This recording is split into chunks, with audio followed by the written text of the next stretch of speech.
Hi everyone, this is Elias Martin from collectingjapaneseprints.com. I want to welcome everyone. Thanks for joining me. Today is Wednesday and this is Woodblock Wednesday, where every Wednesday at 1 p.m. we get together and discuss Japanese prints or Japanese art. I want to apologize for last week's video. There was a problem with Facebook. It was down most of the day.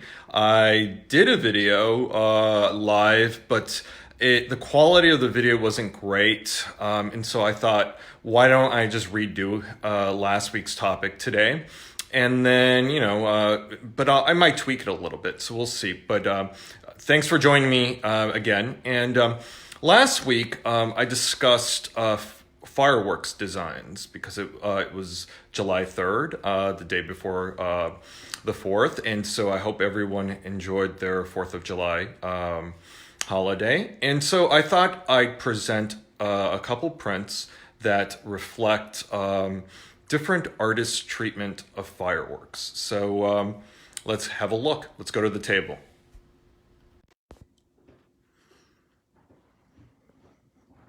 So the first print is probably one of the most well-known designs featuring fireworks.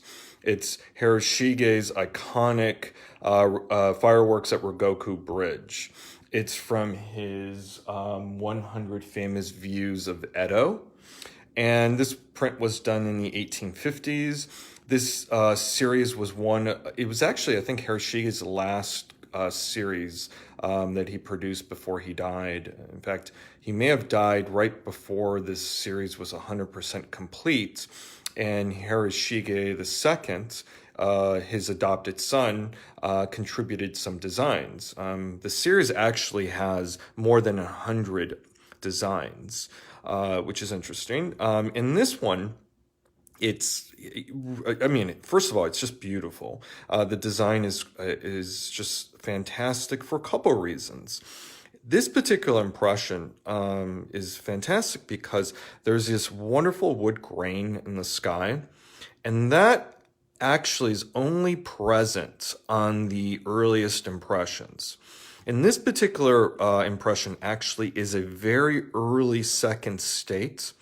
So the other aspect of this print that can quickly tell you that it's an early second state, these two little dots, they're a printing imperfection caused by the actual block that they used. So you could what you could say these things are, is it's actually part of the wood grain. It was probably a couple knots that did not take the pigment of the block or the pigment onto the block evenly. And so when the block was printed onto the paper, you just get these little dots. And so that's a quick tale. If you're ever in an auction or you're looking at prints in a museum, that will tell you, the wood grain with these two dots will tell you it's pretty early, very early, in fact. And the other thing I'd like to point out, which may not be easy to tell from my video, but there's mica highlights right in the background where there's like a tree line back here, and there's mica, which is a mineral pigment that shimmers. There's also mica in the background here, and I'm going to try to move the print around a little bit, but I don't see it coming through in the video, but regardless, it's actually there, and that's also something you want to see on these early Hiroshige prints. There's all these wonderful embellishments in the printing. Another noteworthy thing about early impressions is look how sharp the lines are in the cartouche. I mean, you could see how, look at the calligraphy here and the lines. There's no breaks. The cartouche line is intact. And this beautiful cartouche actually echoes the theme of fireworks, where here it almost looks like fireworks erupting, which works quite well with the design of the fireworks in the background here. The other area here, the cartouche is also very fine, and the colors are pristine. I mean, this is the color you should see on these Hiroshiges. It should be sort of a fire engine red. A lot of impressions you see floating around have more of an orangey color, and that's because they're faded, basically. This red fades to a less intense red, which then later fades to about an orange. And so this is how the print should look like. Now, having said all those things for connoisseurs, the design itself is done in the perspective, a very traditional Japanese perspective. We're sort of kind of hovering above the horizon, and we see the Rogoku Bridge where these boats, pleasure boats, and the background of the landscape, and we see this beautiful trail of fireworks that is going up and down, which highlights the entire beautiful void of the sky, and then of course these beautiful star-like fireworks erupting. I mean, it's simply gorgeous. And a few other things I'll point out is this beautiful bokashi, this black, darker area that fades into a gradual lighter gray. And of course, down here, this darker blue that fades to a lighter blue, which basically works quite well because it's accentuating the light that the fireworks give. So you could kind of read this as the light erupting in the sky and reflecting into the water and atmosphere. So I'll just sort of zoom in so you could see the image a little bit better.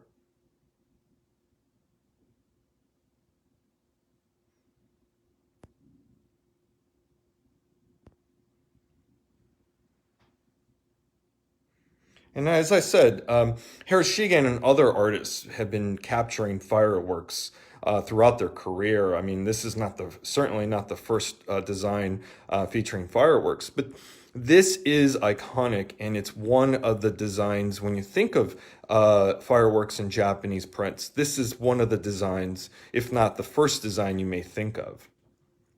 So now I thought it'd be neat to compare this design with a couple others from different traditions. This is a woodblock print by Takahashi Hirawaki. He also went by the artist name Shote. And the subject is the exact same thing. This is the Rogoku Bridge, and of course fireworks blazing overhead. And the artist treats this design in ways that is very similar, but at the same time very different from Hiroshige. First of all, the perspective is different. It's actually more of a Western perspective, and so the perspective is actually from the river looking up, and we're in one of these boats, and just sort of looking at the boats meandering in and out of the shadows of the fireworks. The bridge is overhead, and of course the action and all of the drama happens overhead with these beautiful fireworks erupting. And the scene is actually quite dark. So Hirawaki chose to use a very dark background. And I'll zoom in. The way that it's printed, there's these almost lines into the design. And that was done with the printing instrument, a Baron, and the printers printed it going down. And you can see it creates a really wonderful verticality, and it echoes the actual fireworks that are designed to come down. So that's quite neat. And the other thing I'll point out here is that the fireworks, they're carved out really intricately. There's these wonderful lines, and there's these greens and these reds, and then the yellows, and then there's whites as well. So I'll zoom in, and the carving on this is quite nice. Around the fireworks is this halo of light. That's also done, it's a bokashi effect done with a Baron and the application of pigment in an uneven way where the printer would take a brush and remove a little bit of the pigment. And so that was done quite skillfully around the image. So yeah, this design is one of Hirawaki's most celebrated designs. There's a couple of his Mitsuguri-ban or Tanzaku shaped designs that are iconic. And this is one of them. The other thing I should point out is the format. This, as I said, it's a Mitsuguri-ban or Tanzaku, which means it's a long, vertical format. So it's not exactly a full sheet like the Hirashige. It's in fact kind of like a half sheet. And so what this does, Hirawaki was quite well known at producing these Mitsuguri-ban sized prints, and the format makes the design kind of narrow, and it keeps the eye focused on what is happening. And of course, the narrowness echoes the verticality and the fireworks sort of trailing down into the river. So the format of this print really works quite well with the design. So I will zoom in and out and also zoom towards the Hirashige so you could kind of compare the two.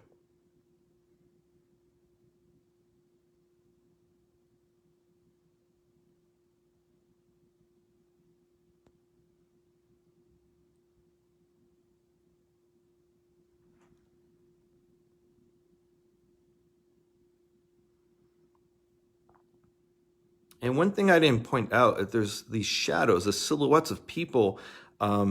This bridge is crowded with people. They're onlookers enjoying the fireworks. And that's the same as Hirashige.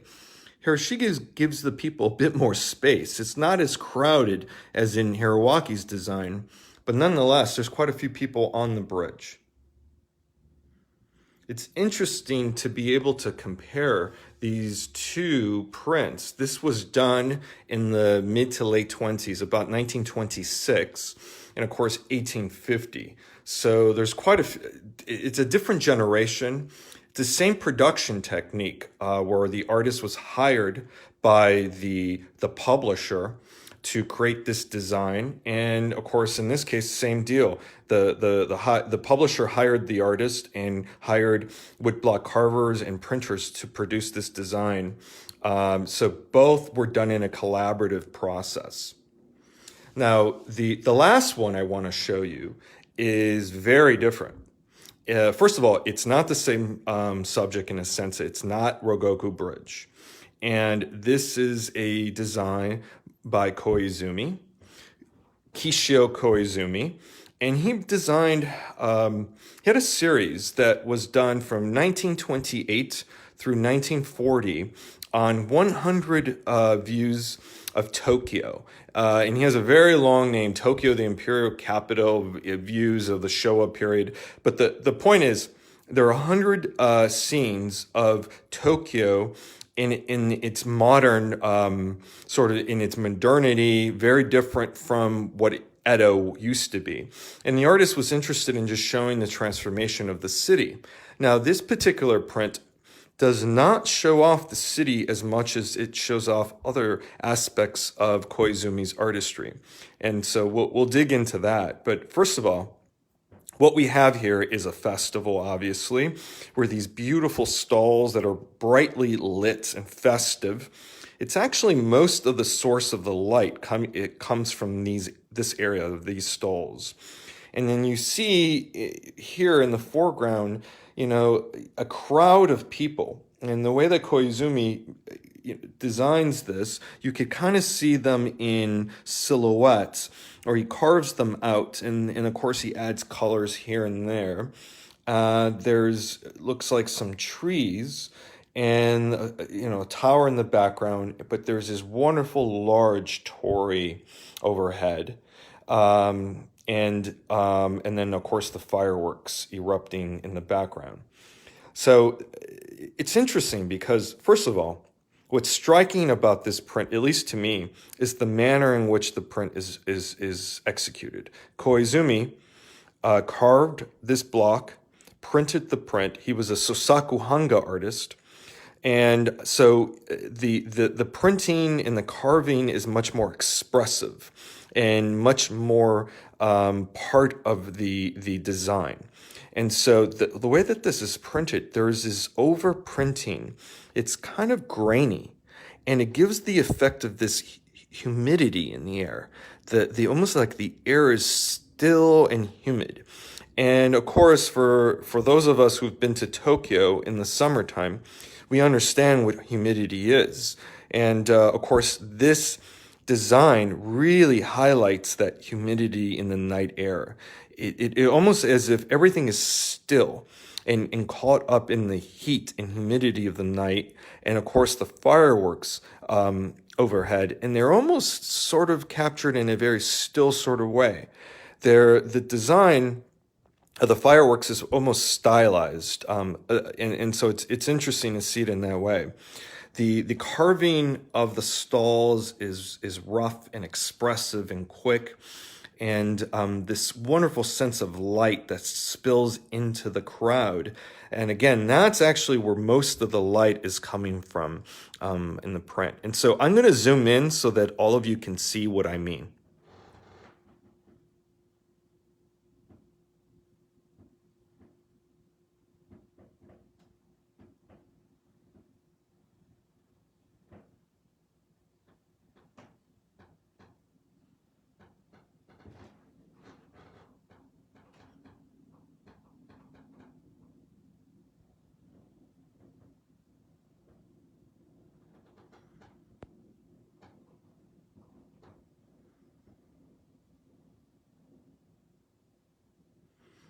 Now, on this particular print, the format, it's slightly larger. And so if I could actually move all the prints next to each other, you will see the difference. I think I could kind of get all three like this.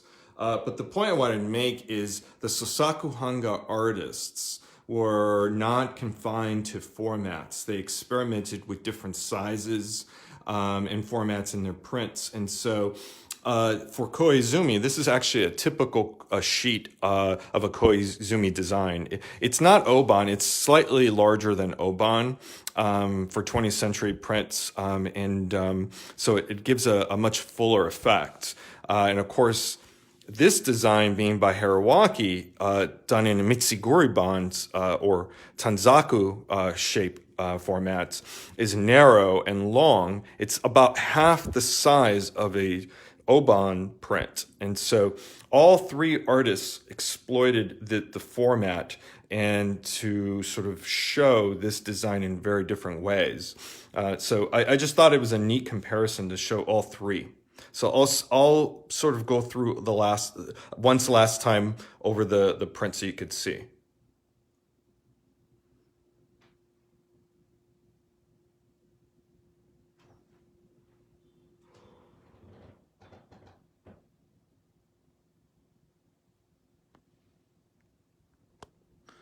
Well, thank you very much for joining me today on Woodblock Wednesday. And for those of you who haven't been to my website, it's collectingjapaneseprints.com. And about a week and a half ago, I uploaded a new exhibition of night scenes. I think it's really a great exhibition. There's some fantastic designs, but also some really rare ones. And they depict night scenes from all genres. So we have ukiyo-e, Meiji period ukiyo-e, shinhanga, sosaku-hanga, and contemporary artists. And it's wonderful to see how each artist treated the night.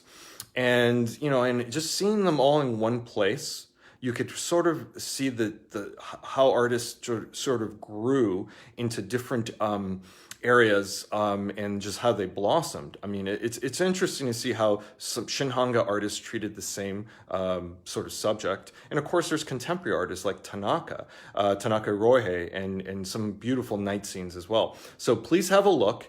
And, and if there's any questions on anything you might have seen in other videos or would like to see a particular topic covered in Woodblock Wednesday, shoot me an email. My email is info@collectingjapaneseprints.com, or just comment in one of the videos, and I'll certainly include an answer to your question, or I may even do a video around it. So thanks again for joining me, and I'll see you next week on Woodblock Wednesday. Bye.